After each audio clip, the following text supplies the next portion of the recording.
जब मिट्टी ही जवाब दे, जब मिट्टी ही जवाब दे जाएगी तब क्या होगा? जब मौसम ही साथ नहीं देगा, जब धरती माता के गर्भ में पानी सीमित रह जाएगा तब क्या होगा? आज दुनिया भर में खेती को इन चुनौतियों से दो चार होना पड़ रहा है।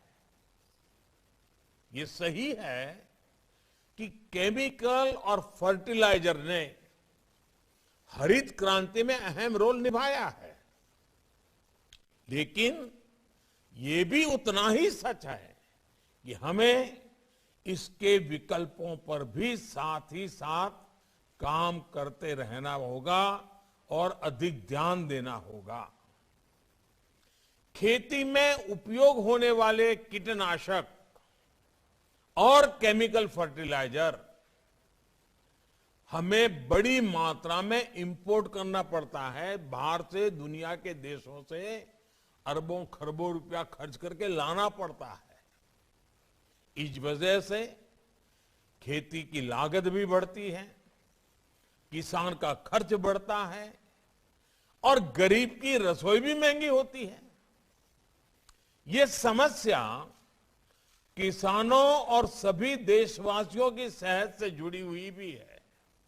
इसलिए सतर्क रहने की आवश्यकता है, जागरूक रहने की आवश्यकता है। साथियों, गुजरात में एक कहावत है, हर घर में बोली जाती है, पानी आवे तो पहला पाळ बांधो। पानी पहला पाळ बांधो है આપણે ત્યાં બધા જ કહેતા હોય છે। इसका तात्पर्य ये कि इलाज से पहले परहेज बेहतर। इससे पहले की खेती से जुड़ी समस्याएं भी विकराल हो जाए, उससे पहले बड़े कदम उठाने का ये सही समय है। हमें अपनी खेती को केमिस्ट्री की लैब से निकालकर नेचर यानी प्रकृति की प्रयोगशाला से जोड़ना ही होगा। जब मैं प्रकृति की प्रयोगशाला की बात करता हूं तो ये पूरी तरह से विज्ञान आधारित ही है। ये कैसे होता है, इसके बारे में अभी आचार्य देवव्रत जी ने विस्तार से बताया भी है। हमने एक छोटी सी फिल्म में भी देखा है, और जैसे उन्होंने कहा, उनकी किताब प्राप्त कर करके भी YouTube पर आचार्य देवव्रत जी के नाम से ढूंढेंगे तो उनके भाषण भी मिल जाएंगे। जो ताकत खाद में है, फर्टिलाइजर में है, वो बीज, वो तत्व प्रकृति में भी मौजूद है। हमें बस उन जीवाणुओं की मात्रा धरती में बढ़ानी है, जो उसकी उपजाऊ शक्ति को बढ़ाना है। कई एक्सपर्ट्स कहते हैं कि इसमें देसी गायों की भी अहम भूमिका है। जानकार कहते हैं कि गोबर हो, गौमूत्र हो, इससे आप ऐसा समाधान तैयार कर सकते हैं जो फसल की रक्षा भी करेगा और उर्वरा शक्ति को भी बढ़ाएगा। बीज से लेकर मिट्टी तक सबका इलाज आप प्राकृतिक तरीके से कर सकते हैं। इस खेती में ना तो खाद पर खर्च करना है, ना कीटनाशक पर। इसमें सिंचाई की आवश्यकता भी कम होती है और बाढ़ सूखे से निपटने में भी ये सक्षम होती है। चाहे कम सिंचाई वाली जमीन हो या फिर अधिक पानी वाली भूमि, प्राकृतिक खेती से किसान साल में कई फसलें ले सकता है। यही नहीं, जो गेहूं, धान, दाल या जो भी खेत से कचरा निकलता है, जो पराली निकलती है, उसका भी इसमें सदुपयोग किया जाता है। यानी कम लागत, ज्यादा मुनाफा, यही तो प्राकृतिक खेती है। साथियों, आज दुनिया जितना आधुनिक हो रही है, उतना ही बैक टू बेसिक की ओर बढ़ रही है। इस बैक टू बेसिक का मतलब क्या है? इसका मतलब है अपनी जड़ों से जुड़ना। इस बात को आप सब किसान साथियों से बेहतर कौन समझता है? हम जितना जड़ों को सींचते हैं, उतना ही पौधे का विकास होता है। भारत तो एक कृषि प्रधान देश है। खेती किसानी के इर्द गिर्द ही हमारा समाज विकसित हुआ है, परंपराएं पोषित हुई है, पर्व त्योहार बने हैं। यहां देश के कोने कोने से किसान साथी जुड़े हैं। आप मुझे बताइए, आपके इलाके का खान पान, रहन सहन, त्योहार, परंपराएं, कुछ भी ऐसा जिस पर हमारी खेती का, फसलों का प्रभाव न हो? कुछ भी नहीं है। जब हमारी सभ्यता किसानी के साथ इतना फली फूली है, तो कृषि को लेकर हमारा ज्ञान विज्ञान को कितना समृद्ध रहा होगा, कितना वैज्ञानिक रहा होगा। इसलिए भाइयों बहनों, आज जब दुनिया ऑर्गेनिक की बात करती है, नेचुरल की बात करती है, आज जब बैक टू बेसिक की बात होती है, तो उसकी जड़ें भारत से जुड़ती दिखाई पड़ती हैं। साथियों, यहां पर कृषि से जुड़े कई विद्वान लोग उपस्थित हैं, जिन्होंने इस विषय पर व्यापक शोध किया है। आप लोग जानते ही हैं, हमारे यहां ऋग्वेद और अथर्ववेद से लेकर हमारे पुराणों तक कृषि, पाराशर और काश्यपीय कृषि सूक्त जैसे प्राचीन ग्रंथों तक, और दक्षिण में तमिलनाडु के संत तिरुवल्लुवर जी से लेकर उत्तर में कृषक कवि घाघ तक हमारी कृषि पर कितनी बारीकियों से शोध हुआ है। जैसे एक श्लोक है, गोहितः क्षेत्रगामी च कालजो बीज तत्परः, कालज्ञो बीज तत्परः, वितंद्रः सर्वशास्त्राढ्य कृषको न अवसीदति। अर्थात जो गोधन का, पशुधन का हित जानता हो, मौसम समय के बारे में जानता हो, बीज के बारे में जानकारी रखता हो और आलस न करता हो, ऐसा किसान कभी परेशान नहीं हो सकता, गरीब नहीं हो सकता। ये एक श्लोक नेचुरल फार्मिंग का सूत्र भी है और नेचुरल फार्मिंग की ताकत भी बताता है। इसमें जितनी भी संसाधनों का जिक्र है, सारे प्राकृतिक रूप से उपलब्ध हैं। इसी तरह कैसे मिट्टी को उर्वरा बनाएं, कब कौन सी फसल में पानी लगाएं, कैसे पानी बचाएं, इसके कितने ही सूत्र दिए गए हैं। एक और बड़ा प्रचलित श्लोक है, नैऋत्यार्थ ही धान्यानाम जलम भाद्रे विमोचयते, मूलम मात्र तो संस्थाप्य कार्य जट मोक्षणम। यानी फसल को बीमारी से बचाकर पुष्ट करने के लिए भादों के महीने में पानी को निकाल देना चाहिए।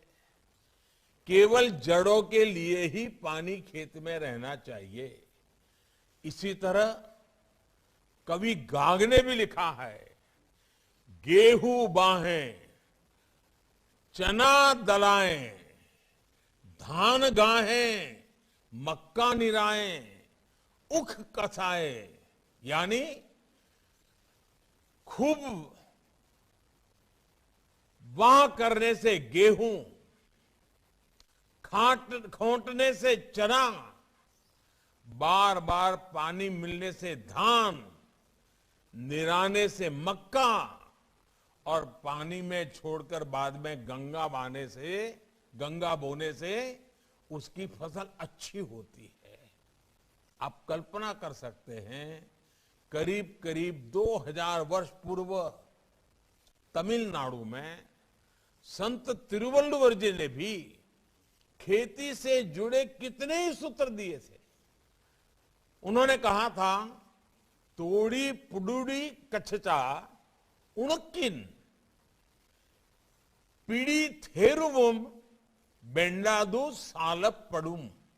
अर्थात, if the land is dried so as to reduce 1 ounce of earth to quarter, it will grow plentifully even without a handful of manure. साथियों, कृषि से जुड़े हमारे इस प्राचीन ज्ञान को हमें न सिर्फ फिर से सीखने की जरूरत है, बल्कि उसे आधुनिक समय के हिसाब में तराशने की भी जरूरत है। इस दिशा में हमें नए सिरे से शोध करने होंगे, प्राचीन ज्ञान को आधुनिक वैज्ञानिक फ्रेम में डालना होगा। इस दिशा में हमारे आईसीएआर जैसी संस्थानों की, कृषि विज्ञान केंद्रों, कृषि विश्वविद्यालयों की भूमिका बहुत बड़ी हो सकती है। हमें जानकारियों को केवल रिसर्च पेपर्स और थियरीज तक ही सीमित नहीं रखना है, हमें उसे एक प्रैक्टिकल सक्सेस से बदलना होगा। लैब टू लैंड, यही हमारी यात्रा होगी। इसकी शुरुआत भी हमारे ये संस्थान कर सकते हैं। आप ये संकल्प ले सकते हैं कि आप नेचुरल फार्मिंग को, प्राकृतिक खेती को ज्यादा से ज्यादा किसानों तक ले जाएंगे। आप जब ये करके दिखाएंगे कि ये सफलता के साथ संभव है, तो सामान्य मानवी भी इससे जल्द से जल्द जुड़ेंगे। साथियों, नया सीखने के साथ हमें उन गलतियों को भुलाना भी पड़ेगा जो खेती के तौर तरीकों में आ गई है। जानकार ये बताते हैं कि खेत में आग लगाने से धरती अपनी उपजाऊ क्षमता खोती जाती है। हम देखते हैं कि जिस प्रकार मिट्टी को, और ये बात समझने जैसी है, जिस प्रकार मिट्टी को जब तपाया जाता है तो वो ईंट का रूप ले लेती है और वो ईंट इतनी मजबूत बन जाती है कि इमारत बन जाती है। लेकिन फसल के अवशेषों को जलाने की हमारी यहां परंपरा सी पड़ गई है। पता है कि मिट्टी तपती है तो ईंट बन जाती है, फिर भी हम मिट्टी तपाते रहते हैं। इसी तरह एक भ्रम ये भी पैदा हो गया है कि बिना केमिकल के फसल अच्छी होगी ही नहीं, जबकि सच्चाई इसके बिल्कुल उलट है। पहले केमिकल नहीं होते थे, लेकिन फसल अच्छी होती थी। मानवता के विकास का इतिहास इसका साक्षी है। तमाम चुनौतियों के बावजूद कृषि युग में मानवता सबसे तेजी से फली फूली आगे बढ़ी, क्योंकि तब सही तरीके से प्राकृतिक खेती की जाती थी, लगातार लोग सीखते थे। आज औद्योगिक युग में तो हमारे पास टेक्नोलॉजी की ताकत है, कितने साधन हैं, मौसम की भी जानकारी है। अब तो हम किसान मिलकर के एक नया इतिहास बना सकते हैं। दुनिया जो ग्लोबल वार्मिंग को लेकर के परेशान है, उसका रास्ता खोजने में भारत का किसान अपनी परंपरागत ज्ञान के द्वारा उपाय दे सकता है। हम मिलकर के कुछ कर सकते हैं। भाइयों और बहनों, नेचुरल फार्मिंग से जिन्हें सबसे अधिक फायदा होगा वो है हमारे देश के 80% छोटे किसान। वो छोटे किसान जिनके पास 2 हेक्टेयर से भी कम भूमि है। इनमें से अधिकांश किसानों का काफी खर्च केमिकल फर्टिलाइजर पर होता है। अगर वो प्राकृतिक खेती की तरफ मुड़ेंगे तो उनकी स्थिति और बेहतर होगी। भाइयों और बहनों, प्राकृतिक खेती पर गांधी जी की कही ये बात बिल्कुल सटीक बैठती है। जहां शोषण होगा वहां पोषण नहीं होगा। गांधी जी कहते थे कि मिट्टी को अलटना, पटलना, भूल जाना, खेत की गुडाई भूल जाना एक तरह से खुद को भूल जाने की तरह है। मुझे संतोष है कि बीते कुछ सालों में देश के अनेक राज्यों में इसे सुधार आ रहा है। हाल के वर्षों में हजारों किसान प्राकृतिक खेती को अपना चुके हैं। इनमें से कई तो स्टार्टअप्स हैं, नौजवानों के हैं। केंद्र सरकार द्वारा शुरू की गई परंपरागत कृषि विकास योजना से भी उन्हें लाभ मिला है। इसमें किसानों को प्रशिक्षण भी दिया जा रहा है और इस खेती की तरफ बढ़ने के लिए मदद भी की जा रही है। भाई और बहनों, जिन राज्यों के लाखों किसान प्राकृतिक खेती से जुड़ चुके हैं, उनके अनुभव उत्साहवर्धक है। गुजरात में प्राकृतिक खेती को लेकर हमने बहुत पहले प्रयास शुरू कर दिए थे। आज गुजरात के अनेक हिस्सों में इसके सकारात्मक असर दिखने को मिल रहे हैं। इसी प्रकार हिमाचल प्रदेश में भी तेजी से इस खेती के प्रति आकर्षण बढ़ रहा है। मैं आज देश के हर राज्य सरकार से यह आग्रह करूंगा कि वो प्राकृतिक खेती को जन आंदोलन बनाने के लिए आगे आए। इस अमृत महोत्सव में हर पंचायत का कम से कम एक गांव जरूर प्राकृतिक खेती से जुड़े। ये प्रयास हम सब कर सकते हैं। और मैं किसान भाइयों को भी कहना चाहता हूं, मैं ये नहीं कहता कि आपकी अगर 2 एकड़ भूमि है या 5 एकड़ भूमि है तो पूरी जमीन पर ही प्रयोग करो। आप थोड़ा खुद अनुभव करो।